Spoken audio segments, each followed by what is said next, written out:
So I was up here at the shed, and I noticed that all around the hydrant, I have plantain.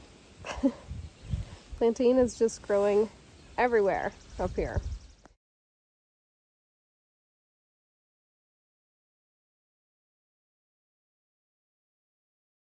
Now, I personally would not use this plantain for anything at all, aside from showing you what plantain looks like, because my coop is right there.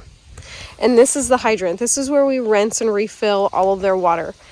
There's no way I would ever use this plantain for anything, because it's more than likely contaminated with a whole bunch of gross stuff. So I'm just going to take the opportunity to show you what plantain looks like. Plantain is a really flat, broad leaf, and it grows pretty close to the ground. Obviously, it grows in a lot of different types of environment.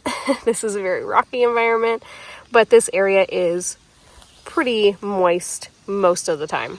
See, there's a perfect example. There's a chicken poo right there. This is real life, folks.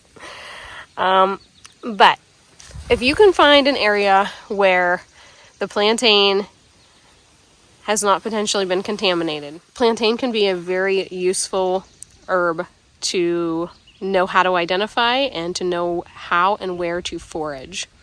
So I'm going to head inside now that you've seen what this looks like. These are very young plantain. I will say that as they get older throughout the summer, they are going to shoot up really, really tall seed pods, just a very tall, skinny little stalk that has the seeds on it. I'm going to head inside and compile some interesting plantain facts, and I will teach you all about it here. Hang with me. So you got to see that clip of what plantain, not the banana plantain, but the plant plantain, what it looks like. And you got a little education on how to forage for your plantain and not forage for it like that plantain up there next to the hydrant and the chicken poop.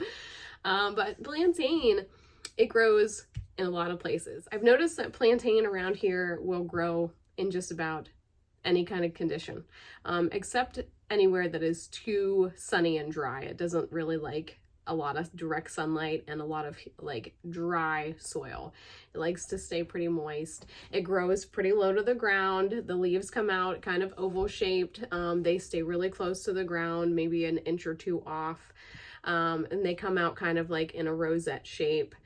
But the leaves can get to be, if you find a nice patch of it, the leaves can get to be like 8 inches in length. So they are something to definitely keep an eye out for when you are out foraging. Just make sure that you are identifying that it is indeed plantain. So let's talk a little bit about what plantain is actually good for.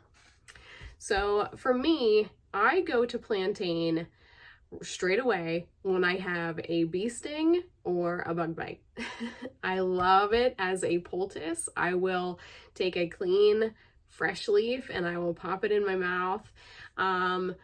It is kind of a bitter flavor. The kids do not like it at all. So if they get stung, they ask me to pop it in my mouth, and then they don't mind my spit on them because I chew it up and then I put it on their bee sting. But that's my go-to every time, is just find a plantain leaf. And it is such a great herb for inflammation. And that actually goes for anything external as well as internal. So I use it a lot for a poultice, for any kind of bug bite or bee sting. I also like it just as a wound healer in general, because it is so anti-inflammatory that it will help to calm an aggravated area, something that's flared up. It doesn't really have any antibiotic qualities or anything like that, but it is good for reducing swelling and those kinds of things. And the same idea of chewing it as a poultice, chewing it and then spitting it out, and putting it, like, I had my daughter London had a bee sting on her finger, and I literally just spit it out on my finger and put it on her finger and dabbed it on, told her to try to let it there. She was outside playing. She wasn't stopping for anything. So if I could have, I would have had her stop and put a Band-Aid on it to hold that poultice on there, but she wasn't doing that. So I told her, just let your finger air dry for like 5 minutes, and if it rubs off, it rubs off. But I'll tell you, 5 minutes into the picture and she didn't even know she had a bee sting anymore. So it worked out. But along those same lines of a poultice, popping it in and chewing it up, you can do that also for a toothache. And again, it goes back to that anti-inflammatory. It will help soothe anything that's like flared up, aggravated, red, irritated. So if you chew it directly on the side where the tooth is bothering you, or you can chew it on the opposite side and then put it over onto your tooth, all around your tooth, that would be a really good idea.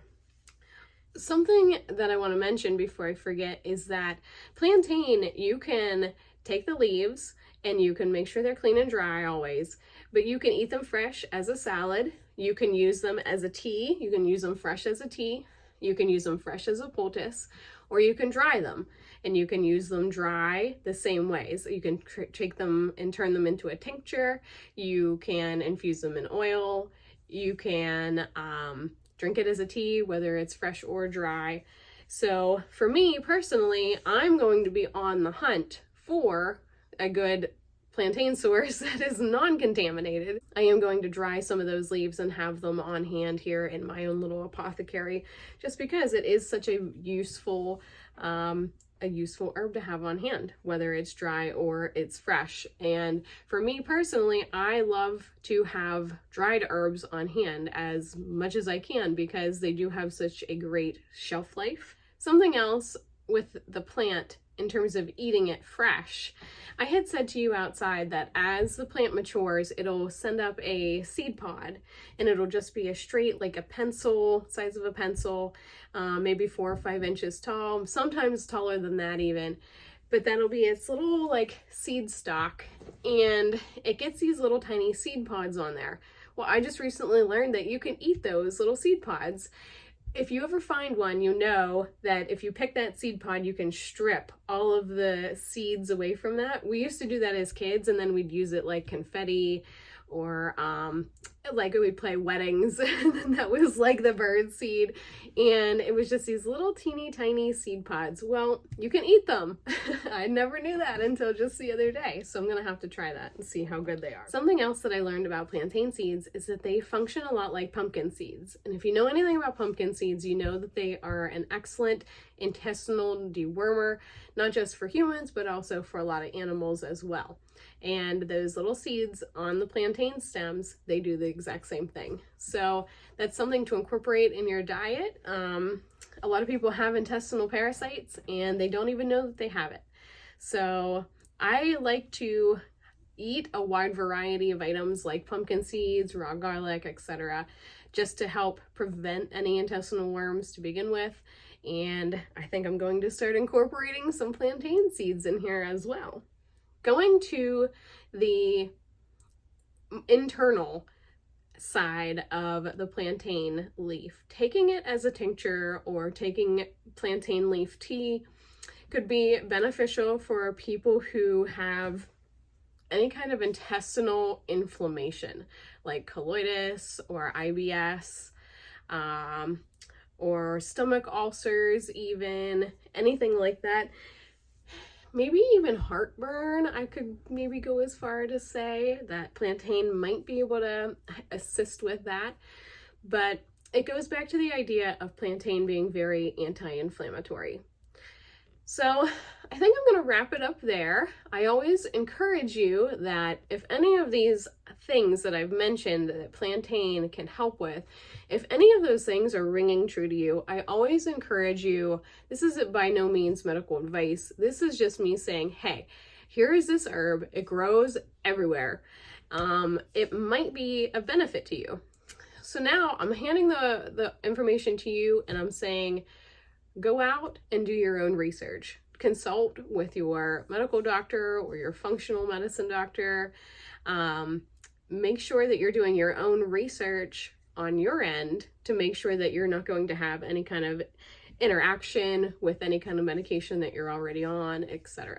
I hope you have enjoyed this video. I will see you next time. Please make sure to hit that subscribe button, and all right, we'll see you next time. Bye.